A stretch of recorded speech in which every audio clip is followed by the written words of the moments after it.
ओम शांति।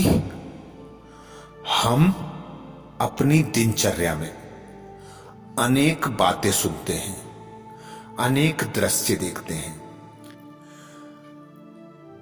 बातों में अपने कल्याण की बात को सुनकर उसे समाना और व्यर्थ को छोड़ देना, अर्थात हंस के समान बनकर गुणों को ग्रहण करना। जिस प्रकार हम हंस को देखते हैं, दूध से पानी को अलग कर देता है, दूध को पी लेता है। कंकड़ और गंदगी को छोड़ मोती चुकता है। तो ऐसे ही हंस समान हम बच्चों को बनकर अपने कल्याण की जो बातें हमें सुनाई देती हैं, दिखाई देती हैं, उन्हें ग्रहण कर गुणग्राही बनकर, विशेषताओं से संपन्न बनकर, गुणवान बनकर अपने कल्याण का विशेष ध्यान रखना है। क्योंकि भगवान ने हमें जो जीवन दिया है, उस जीवन में हमें 4 से 6 रोटी एक टाइम खाकर, दूसरे टाइम 4 से 6 रोटी खाकर दिन काटना है। पर इस छोटी सी प्राप्ति के लिए, अर्थात रोटी, कपड़ा और मकान से जब सारा जीवन चल जाता है, तो फिर ऐसी प्राप्तियों के लिए जो हमें सुख सुविधा तो देती हैं, पर साथ में दुख भी प्रदान करती हैं। तो ऐसी इच्छा मनोकामनाओं से मुक्त बन हमें सुख की अनुभूति हो, आनंद की प्राप्ति हो, हमें अपना कल्याण उसमें दिखाई देने लगे। इसके लिए हम विशेष 5 बातों पर अटेंशन खींचेंगे। आज विशेष हमारे कल्याण के लिए 5 बातें। पहली बात है संबंध अनित्य और काल्पनिक होने पर भी जब तक तुम्हारी इसमें ममता और आसक्ति है, तब तक तुम्हारी कामना वासना नहीं मिट सकती। एवं जब तक कामना वासना रहेगी, तब तक दुष्कर्म भी बनते रहेंगे। और जब तक दुष्कर्म बनेंगे, तब तक सुख का मुख कभी भी नहीं दिखेगा। अर्थात सुख का मुख देखना है, सुखी बनना है, खुश रहना है, तो इच्छा कामना से मुक्त होना है। जो संबंध हमें यह दर्शाते हैं कि ये काल्पनिक हैं। इस जन्म में मेरे जो संबंधी हैं, मैं इस जन्म को पूरा कर अगले जन्म में जाऊंगा, तो ये सारे संबंधी, ये सारे सुख सुविधा के साधन यहीं रह जाएंगे। अर्थात खाली हाथ आए थे, खाली हाथ जाना है। तो हमें खाली हाथ ना जाने के लिए जो हमारे साथ जाता है उसे सहेजना, अर्थात मेरे कल्याण के लिए मुझे क्या साथ ले जाना है। तो मेरे कल्याण के लिए मेरे कर्म साथ जाएंगे, मेरे संस्कार साथ जाएंगे, मेरे गुण साथ जाएंगे। तो कामनाओं से, वासनाओं से खुद को उपराम बनाकर गुणवान बनने के लिए, न्यारा और प्यारा बनकर उस भगवान से सारी श्रीमत लेकर हमें गुणवान बनना है। दूसरी बात, जब तक तुम यह सोचते रहोगे कि अमुक परिस्थिति आने पर भगवान का भजन करूंगा, तब तक भजन बनेगा ही नहीं, परिस्थिति की कल्पना बदलती रहेगी। अतएव तुम जिस परिस्थिति में हो उसी में भजन आरंभ कर दो। भजन होने लगने पर परिस्थिति आप ही उसके अनुकूल हो जाएगी। अर्थात आज का जो मनुष्य है वह सदा यही कहता है, मेरे पास समय नहीं है भगवान की पूजा आराधना करने का, मैं बहुत व्यस्त हूं। हम देखते हैं मनुष्य जीवन में जैसे जैसे समय नजदीक आता जा रहा है वैसे वैसे इच्छा, मनोकामनाएं, सुख सुविधा के साधन, साइंस के आविष्कार मनुष्य को अपनी ओर आकर्षित करते हैं, उन्हें हर परिस्थिति में बिजी रखते हैं और उन्हें ना तो सुख की अनुभूति होती है ना शांति की अनुभूति होती है। सदा वह चिंता में रहता है, सदा आगे बढ़ने की इच्छा, मनोकामना, मैंपन का अहंकार उसे दुखी, चिंताग्रस्त, रोगी बना देता है। तो वह इतना बिजी बताता है कि मैं भगवान की पूजा आराधना नहीं कर सकता, मेरे पास कमाने को भी समय नहीं है। तो हर परिस्थिति को अनुकूल बनाने के लिए भगवान का सिमरन अति आवश्यक है। चाहे सुबह सुबह उठकर भगवान को गुड मॉर्निंग कर उसका शुक्रिया करें, चाहे रात में सोते समय भगवान को याद कर कर सोएं, पर भगवान को याद करना इस परिस्थिति में अति आवश्यक है, क्योंकि अब अंत समय नजदीक आ रहा है। जैसे हम दृश्य देख रहे हैं उसके अनुसार हमें भगवान की पूजा आराधना करने के लिए अपने समय में से समय निकालकर करना ही करना है, क्योंकि अब नहीं तो कब नहीं, आज नहीं तो कभी नहीं।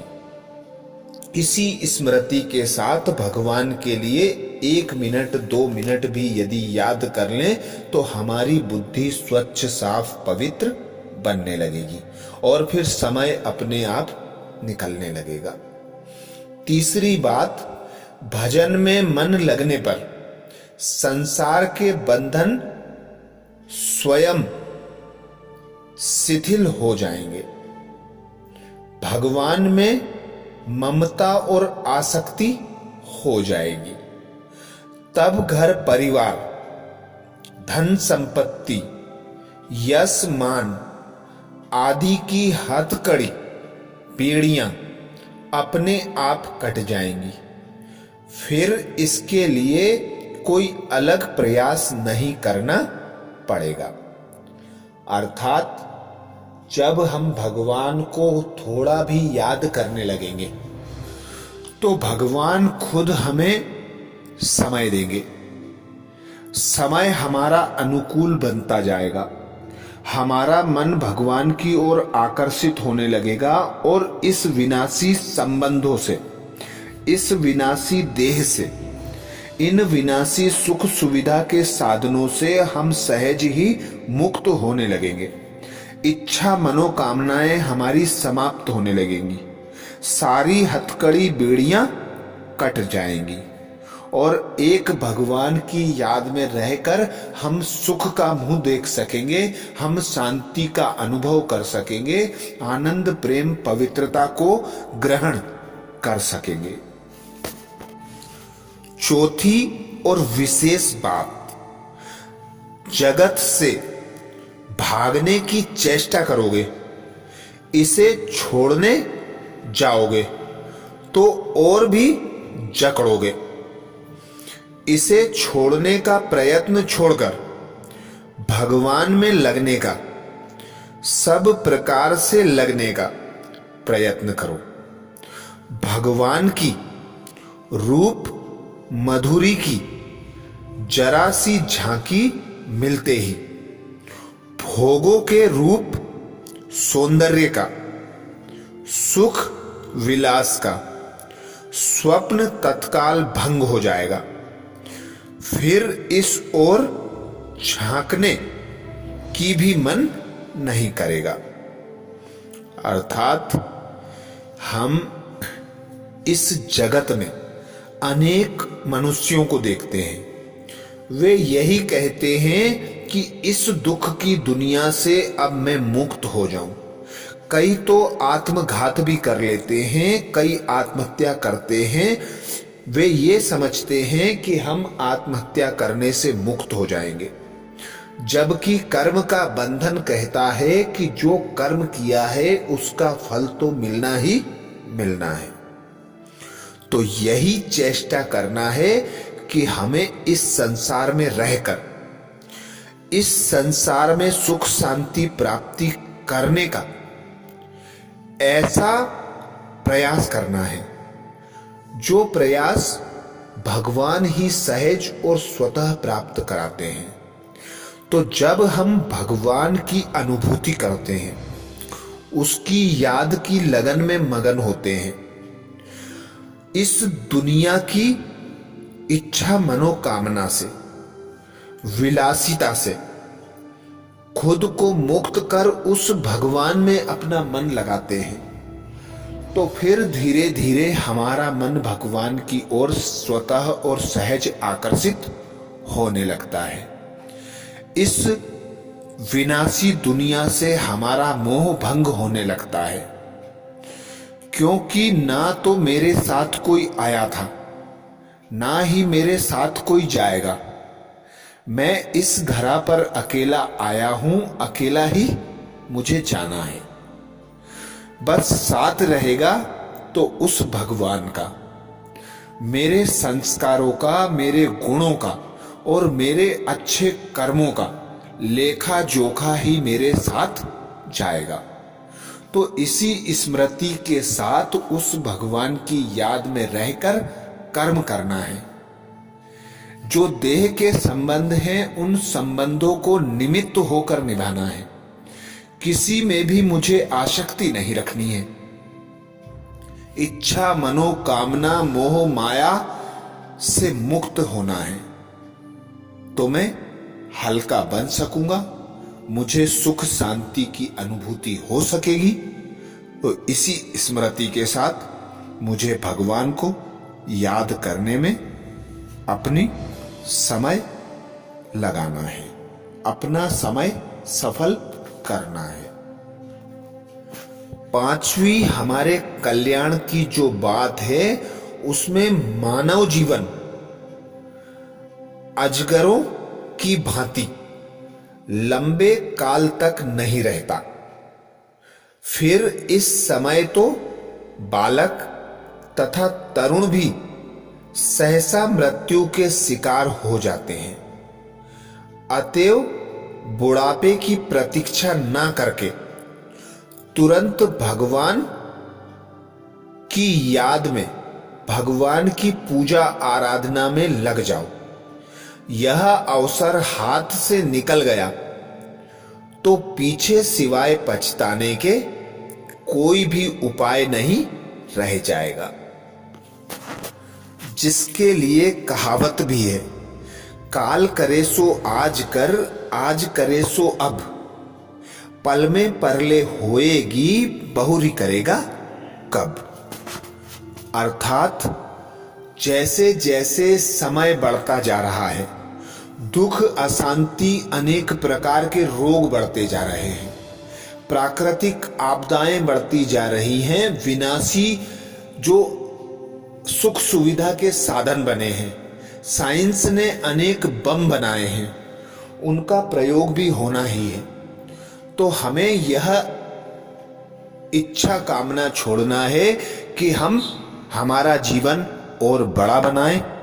यह सोचने के बजाय हमें भगवान की याद में लग जाना चाहिए, अपने समय को सफल करना चाहिए।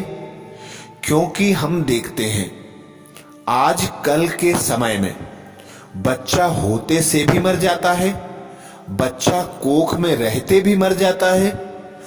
कैसी भी उम्र में आज मृत्यु मनुष्य को अपने आगोश में ले लेती है। तो मृत्यु के भय से उपराम होकर हमें सदा यही सोचकर रखना है कि हमारा कल ही अंतिम समय है।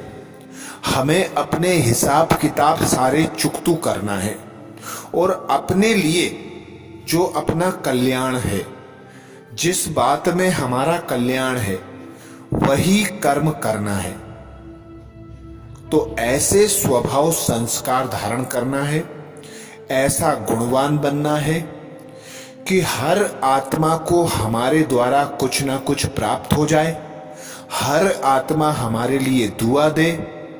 उस भगवान की पूजा आराधना कर सर्व आत्माओं के प्रति हमें शुभ भावना शुभ कामना रखकर महान बनना है, विश्व का कल्याण करना है, जिससे हमारे लिए सारी आत्माएं दुआएं करें, सभी हमारे लिए शुभ संकल्प बनाएं।